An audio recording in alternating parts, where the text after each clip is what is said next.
Welcome to Care Sandwich, the podcast where we dive into the success journeys of law firm owners across the country. I'm Margarita Eberline, your host and the founder of Marketing Boss, a fractional chief marketing officer firm for law firms. On this show, we'll explore the challenges, strategies, and victories that have shaped law firms and how they wrap every interaction with care. Because we believe that caring isn't just a value, it's a strategy for success. So grab your favorite sandwich, sit back, and let's dig into a conversation filled with insight, inspiration, and of course, a lot of care. Hello, everyone. Thank you so much for tuning in to Care Sandwich. In the last episode, you might have caught a partner from Starrett Harris Injury Law. And today I have Kevin, and I cannot wait for him to tell you all about himself. But before he talks to you about himself and his legal career, he's going to start with the most important question of the show, maybe. What is your favorite sandwich? Oh, my favorite Because it's called the Care Sandwich. Well, that's easy. So that would have to be peanut butter and honey. There's a backstory behind that. But And honey? Peanut butter and honey sandwich. What's the backstory?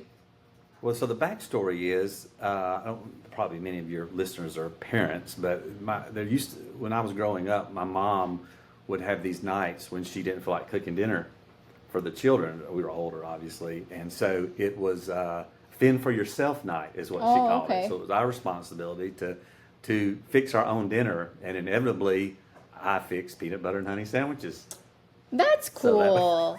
Nowadays, my kids grab my phone and order Uber. No like, Uber give me then. back my phone. Peanut butter and honey sandwiches, that was a staple at our house. That is so cool. So, Kevin, when you're not eating peanut butter and honey sandwiches and you're doing your career, you're lawyering things. My lawyering thing. Yeah. Talk to us about that. What do you do at your firm? You specialize in personal injury. Right.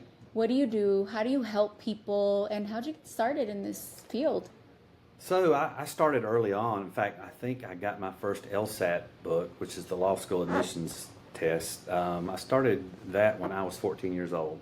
I was a freshman in high school, and at that time, the idea was that I would get my law degree, sit for the bar, and then I wanted to work for the EPA.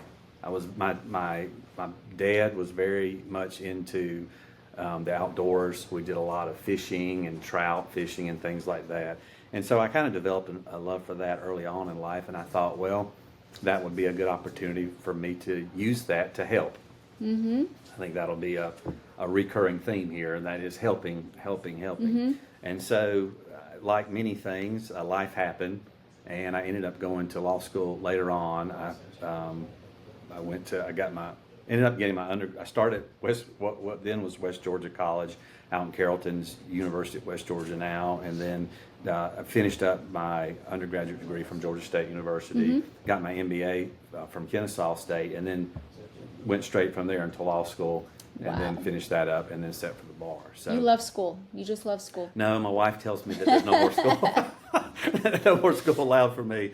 But so then when I first started practicing law, I actually began that practice doing estate planning. So the way it kind of worked out is I hung my own shingle right after I passed the bar. One of the reasons I did that was because I had a lot of people from church.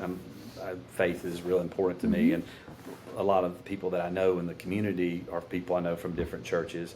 And so at that time, I had a lot of people from the church that were asking me, once I became an attorney, if I could do their wills. Oh, so and that just happened out of nowhere. They're like, you're a lawyer, can you do this? Yeah, hey, I need you to do this, or once you become an attorney, can you do this for me? So I kind of started down that route, and then kind of along with that, started into personal injury some, and primarily workers' compensation. That was kind of the area that I was really passionate about. That was kind of the area that I started in. So I began doing that route. I did do some defense work. I did defense work for about 3 years, which I thought was very beneficial. I learned a lot doing that, but I've always had what I call a claimant's heart. to help others. So for pretty much the entirety of my law career, I've done personal injury, workers' comp, and like I said, with a little bit of estate planning thrown in there for good measure. That's awesome. And I know from listening to a lot of your clients talk about their relationship with you that you're just such a caring person, and your clients can feel that. Walk us through how you accomplish that, because a lot of the audience for this podcast are other attorneys that are figuring out how to be fully present, handle business, eat healthy, have a life. Like, how do you do that? Like, you remember people's names, you know about their families. Like, it's impressive. Yeah, well, it's life is all about balance, right? And so I think there's it's one thing to be sympathetic with people, right? That is saying, well, I hate it that you're going through this or that you're experiencing this, but I think there's a difference between that and being empathetic, right? And trying to put yourselves in their position. And I think that's something that I always try and do, and that is I always try and treat our clients as if they're family, and they really are in a certain way. It's very interesting in that we still, to this day, clients that we've helped, we get phone calls from them just saying, hey, how are you doing? Merry Christmas. They still reach out to us. And I think that's the reason why that is because we treat them the same way that we would want to be treated, doing to others as you have them do unto you. So a lot of that, I think, is based on, number one, what ethics are extremely important. So we have an ethical obligation as attorneys to make sure that we're taking care of our clients. But also, I think that sometimes as attorneys, we tend to lose the human aspect of this. And I think it's real easy to look at, especially when you're running a practice and there's overhead and there's bills to pay and many people have families. But I think sometimes we get so focused on that we forget that, listen, these are human beings that have come to us in probably what is oftentimes the most tragic time in their life. And really, oftentimes, I can't tell you the amount of potential clients or clients that I've talked to, and they come and meet with us, and one of the first things they do is they tell you, I've never had this happen before. This is the first time this has ever happened. I don't know what to do. I'm scared. I'm nervous. A lot of times we'll grab a box of tissue and cry with them. It's one of those things where it's very difficult time for them, especially the type of cases which we often deal with, catastrophic cases, where someone's is killed or deceased. Imagine looking at their spouse. There's nothing that we can do as an attorney that's ever going to bring that person back. So the only thing that we can do for them is try and give them justice and make sure that they're taken care of. So I think when we try, if we quit looking at it as just a case, just a number on a folder, and understand that these are people with feelings and they're going through these events that are life-changing events for them. They'll never be the same. Then I think it puts us in a different perspective. And I think we address it with them in a different way, one that shows empathy as opposed to just sympathy, if that makes sense. No, it totally does. Yeah. And I'm going to share something and then ask you to expand on it in a different way. It was clear to me, but I'm just... Yeah. So one thing that I've observed is, because, like they say, like attracts like, right? I'm very much about connection, authenticity. Like, that's my vibe. That's who I am. And so I work with a lot of attorneys like that. And I've seen a pattern where some attorneys go from, I love my client so much, I care so much, and then their business gets off balance, and then they go the other extreme. Sure. And it's like this balance. I want you to talk more about that, because I really admire the way you and Wesley run your business. Like, your business runs very well. And it's a profitable business. So it's not like those two things are mutually exclusive. Right. And I think that for those that maybe were hearing you a couple minutes ago thinking, okay, yeah, but if I do that, my business will suffer. Yeah. Talk to that audience. Well, I think it kind of goes back to what we were talking about, and that is balance in all things, moderation in all things, right? So, well, Well, it takes having it's good to have a good business partner. Yeah. And one thing I will say about Wesley and I, again, I could go into a lengthy story about how we met and how this came to be, but we're very like-minded in a lot of ways, and that helps. There are certain things that we see things differently on, and that helps as well, because I think what that does, and one of the most important things in any business, is it opens up the lines of communications. And that communication, that's a way that we can kind of push through these things to resolve differences that we might have. But let's just be honest, in the end, we're running a business and a practice here. And so you have to wear many hats as you do that. And we're always trying to look at things from the perspective of, okay, obviously we have this client piece that we've got to take care of. Also, we have a business piece. We both have families, and we both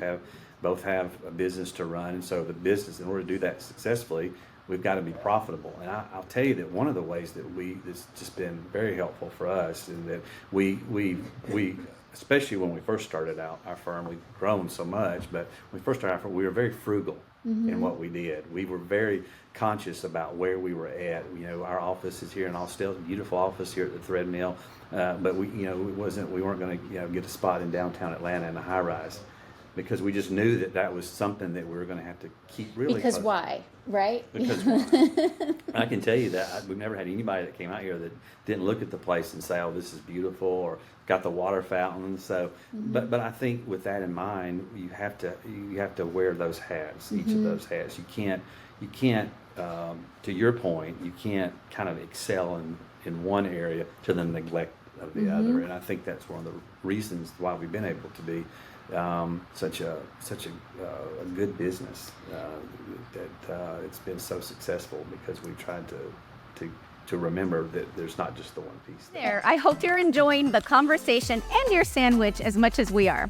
I want to take a moment to share a few words about our sponsor, Marketing Boss. If you're a law firm owner looking to supercharge your growth, our team at Marketing Boss is here to help. We've got over a decade of experience and a proven track record, and we specialize in growing law firms like yours with data-driven marketing leadership. So if you own a law firm and you're ready to get a predictable, steady flow of cases from your marketing, let's connect at marketing-boss.com. And one thing that I've observed that I admire, that maybe you're not even aware that you do this, but because sometimes I'm a fly on the wall in your office. She's everywhere. I know. They forget. So when you are interacting with a client, the eye contact, the body language, like you're fully present. Sure. And then you hop right back to all the other things that you have to do.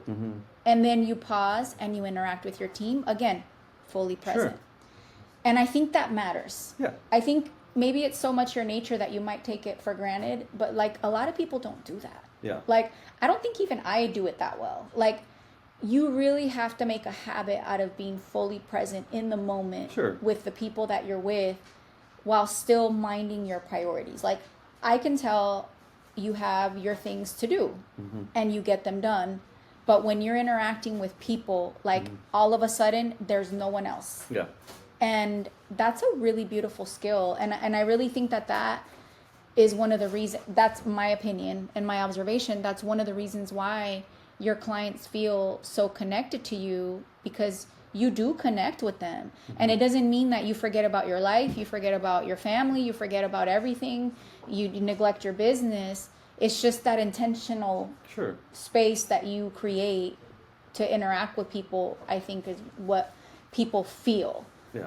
And it's a beautiful lesson, because I think that's one of the keys to that balance, right? Yeah. You don't have to stop working to be fully present. You can do it in little moments. Well, thank you for that. Yeah. That's a very kind thing for you to say. I think about this, again, talking about, not to be the proverbial dead horse, but doing as others as you won't have done unto you. I think every one of us has experienced a situation, maybe in a marriage or in a relationship or just whatever, even with kids sometimes, where you're talking to them, right? And you're trying to make a point, and all of a sudden you're looking at them and they're kind of doing this. Yes. Right? Oh, I'm guilty. I think I do sometimes. They're there in front of you, but they're not there, if that makes sense. And so, and that, that's one of those things, it doesn't make you feel good because you realize, okay, well, this person's not really concentrating on But I don't think they do it on purpose. At least not. I don't. No. I know I do it sometimes, but you know. But I think it goes to that point again that I want. Listen, when we there are, I have found that one of the most important things for our clients, they want to be heard. And I know it gets frustrating for attorneys. I hear this all the time, but they've got their calendar and somebody comes in and they set them up for a 30-minute consult or 1-hour consult, and all they're doing is they just hear them talking and they're trying to wrap things up. But I think what we have to understand is oftentimes, that's their opportunity to be heard. Everybody has a story, right? And that's their chance. And so I think, like my daddy told me, the good Lord gave you 2 ears and 1 mouth for a reason. So sometimes that can get monotonous when we've got busy schedules and things like that. But I think it's important for us to understand that this is kind of their time to tell their story. This is they may not, only a certain amount of cases end up going to trial or going to court. This is their time to be there. This is their court. This is their time to put it all out there and talk to you about what's really concerning to them.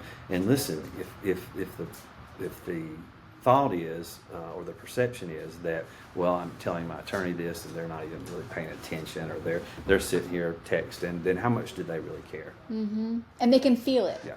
I mean, there's a difference between, I can tell you I care about you, but not show you that. We teach. So.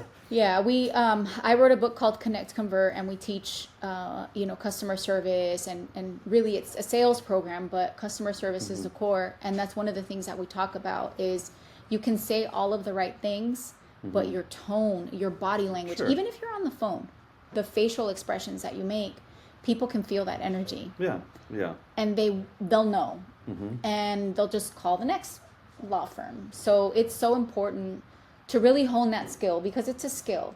I'm not going to say take the time, because I think what I've appreciated from you, and Wesley too, that it's not like, you sit around and you just let people go on and on and on and on and on, but it's that intentionality that opens up that space for people to talk, for you to pick up on things that you need to pick up on and move the conversation along, right?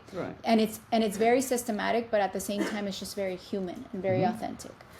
I think there needs to be more of that. I think there needs to be more.